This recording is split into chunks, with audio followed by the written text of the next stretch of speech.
5 दोस्त मुंबई जाने के लिए रात के समय आते हैं, एक ऐसे अजीब रेलवे स्टेशन पर जहां इंसानों से लेकर वहां की चीजें तक पुराने जमाने की हैं। साथ ही हो रही है अजीबोगरीब घटनाएं।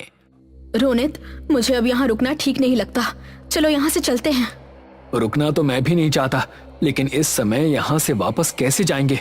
ना कोई ऑटो, ना कैब, और ऊपर से माधव भी उस ट्रेन के अंदर बैठकर गुम हो गया। मेरे हिसाब से हम जितना सोचेंगे उतना ही परेशानी बढ़ेगी। रास्ता यही है कि हम अगली ट्रेन के आने का इंतजार करें और उसमें बैठकर यहाँ से निकल जाएं। भगवान ने चाहा तो माधव भी हमें अगले स्टेशन पर मिल जाएगा। वो सभी अब एक बेंच पर बैठकर ट्रेन के आने का इंतजार करने लगे। कुछ देर पहले जो उनके साथ हुआ वो काफी भयानक था, लेकिन वो उन सभी बातों को नजरअंदाज कर रहे थे। टिकट घर के अंदर बैठा वो आदमी अपने रेडियो पर डरावने गाने बजा बजा कर उनके दिल में उभरते डर को हवा दे रहा था। तभी उन्हें एक तेज आवाज सुनाई दी, जिससे उनका ध्यान उस तरफ चला गया। समोसे ले लो, गरम समोसे। मुझे भूख लगी है, तुम लोग भी समोसे लोगे? इस पर रोनित ने सर हिलाकर मना कर दिया और मेघना उस समोसे वाले के पास पहुंची। अंकल, 2 समोसे दे दीजिए। ये लो बेटा।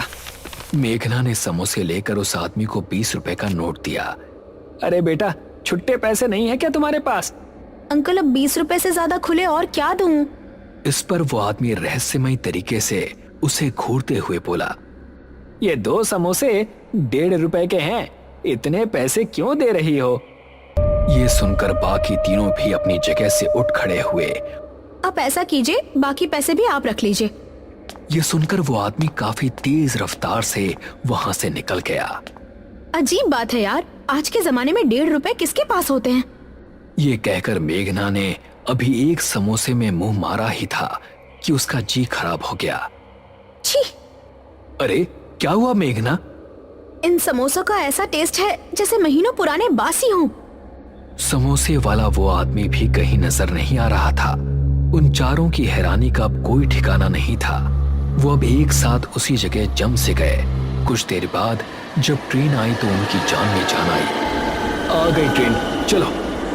ट्रेन में चढ़ते ही उन्होंने देखा कि ट्रेन के दूसरे दरवाजे पर एक लड़की जमीन पर बैठी अपना मुंह घुटनों में छिपाए रो रही है। ये कौन है और ऐसे क्यों रो रही है? विनीत उसकी बढ़ बढ़ने ही वाला था कि रोनित ने उसे रोक दिया।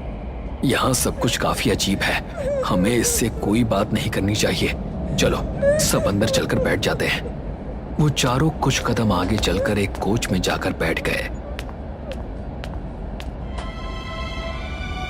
लेकिन विनीत को उससे मिलने की बेचैनी सता रही थी। मैं जरा टॉयलेट होकर आता हूँ।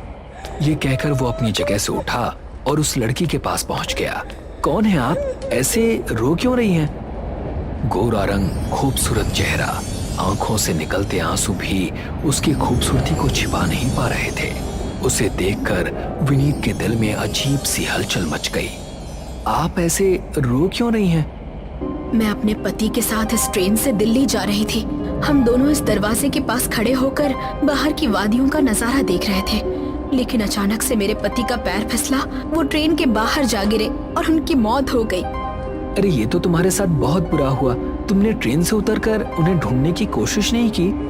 मैं जब भी इस ट्रेन से उतरती हूँ अपने आप इसी के अंदर वापस आ जाती हूँ। ये कैसे हो सकता है? ऐसा कहकर उस लड़की ने चलती ट्रेन के बाहर कदम रख दिया। नहीं! विनीत एक पल को सन्न सा रह गया। अपनी आंखों के सामने किसी को मरते हुए देखना उसके लिए बहुत बड़ी बात थी। तभी अचानक पीछे से उसके कंधे पर किसी ने हाथ रखा। उसने पलट कर देखा तो उसकी हैरानी दोगुनी हो गई। वही लड़की सही सलामत उसके सामने खड़ी थी। तुम बच कैसे गई? यही तो मेरी समझ नहीं आता। हर बार ऐसे ही कूदकर इस ट्रेन से उतरती हूँ, लेकिन फिर इसी तरह वापस आ जाती हूँ। ये देखकर विनीत के पसीने छूट गए। वो लड़की असल में मर चुकी थी और उसकी आत्मा इस बात को एक्सेप्ट नहीं कर पा रही थी। विनीत कुछ करता इससे पहले ही उस लड़की की आंखें लाल लाल चमकने लगी। वो चीखता चिल्लाता हुआ रोनित, रिया और मेघना के पास पहुंचा। क्या हुआ? तू इतना डरा हुआ क्यों है? वो लड़की जो बैठकर रो रही थी ना, वो असल में एक आत्मा है और हमारी ही तरफ आ रही है। तभी उन सभी को उस लड़की की रोने की आवाज आने लगी। उन्होंने देखा तो वो लड़की रोती रोती उनके करीब आ रही थी। अब उनके डर का कोई ठिकाना नहीं था। ट्रेन तेजी से भागी जा रही थी। उन्होंने डर के मारे चेन खींच दी और ट्रेन कुछ ही मील चलने के बाद रुक गई। चलो बाहर निकलो। बाकी तीनों तो ट्रेन से उतर गए, लेकिन उस लड़की ने विनीत को पकड़ लिया और ट्रेन तेजी से दौड़ पड़ी। विनीत! विनीत! वो तीनों काफी देर तक ट्रेन के पीछे भागे, लेकिन ट्रेन को पकड़ना नामुमकिन था। तभी अचानक से ट्रेन के अंदर से कोई चीज उनके पैरों में आ गिरी। ये क्या है? उन्होंने एक साथ नीचे देखा तो ये विनीत का कटा हुआ सर था। ये देखकर रिया और रोनित इतना डर गए कि मानो काटो तो खून नहीं। ये सब क्या हो रहा है हमारे साथ? कुछ समझ नहीं आ रहा है। तभी रोनित ने इधर उधर देखा तो उसे एक बात बहुत अजीब लगी। वो लोग एक स्टेशन पर आ चुके थे। हम लोग ये कौन से स्टेशन पर आ गए? यहाँ भी सब कुछ सुनसान है। ये तो वही स्टेशन लगता है जहाँ से हमने ट्रेन पकड़ी थी। नहीं, ऐसा नहीं हो सकता। वो तीनों हैरानी से आसपास की चीजों को देखने लगे। फिर रोनित बोला, चलो टिकट वाले से पूछते हैं। वो तीनों जब टिकट घर पहुंचे तो उन्हें एक और झटका लगा। ये वही आदमी था जिससे उन्होंने टिकट लिया था। इसका मतलब वो घूमकर उसी स्टेशन पर आ चुके थे। अंकल, हम आपके सामने ही आपसे टिकट लेकर ट्रेन में चढ़े थे, है ना? फिर वापस यहाँ कैसे आ गए? तुम लोग पागल हो क्या? ऐसा कैसे हो सकता है? मैंने तो अभी तुम्हें ट्रेन से उतरते देखा है। भला तुमने मुझसे कब टिकट ली? ये सुनकर उन तीनों का सर चकराने लगा। क्या कोई मुझे बताएगा यहाँ क्या चल रहा है? हम कब इस मुसीबत से निकलेंगे? आखिर कब? रोनित भी अंदर से बहुत डर चुका था, लेकिन दो लड़कियों के साथ अकेला लड़का, यही सोचकर उसने अपनी हिम्मत को तोड़ देना ठीक नहीं समझा। देखो, अब हम सिर्फ यहाँ रुककर सुबह होने का इंतजार कर सकते हैं। कोई भी ट्रेन आए हमें उसमें नहीं चढ़ना है।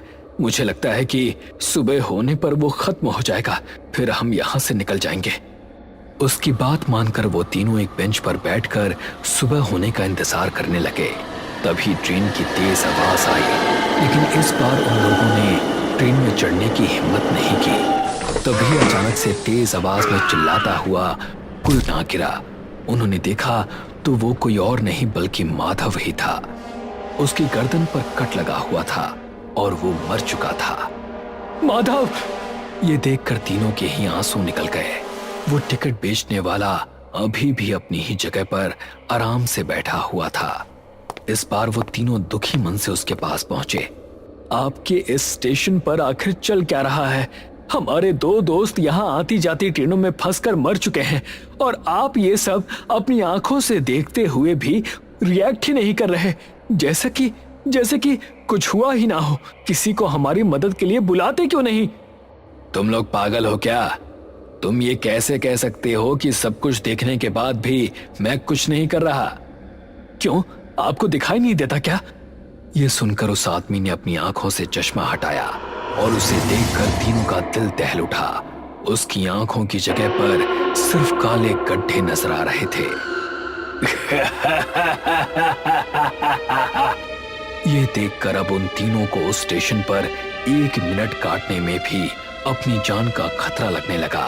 वो तीनों भागे और ऐसे भागे कि उन्होंने पीछे मुड़कर नहीं देखा।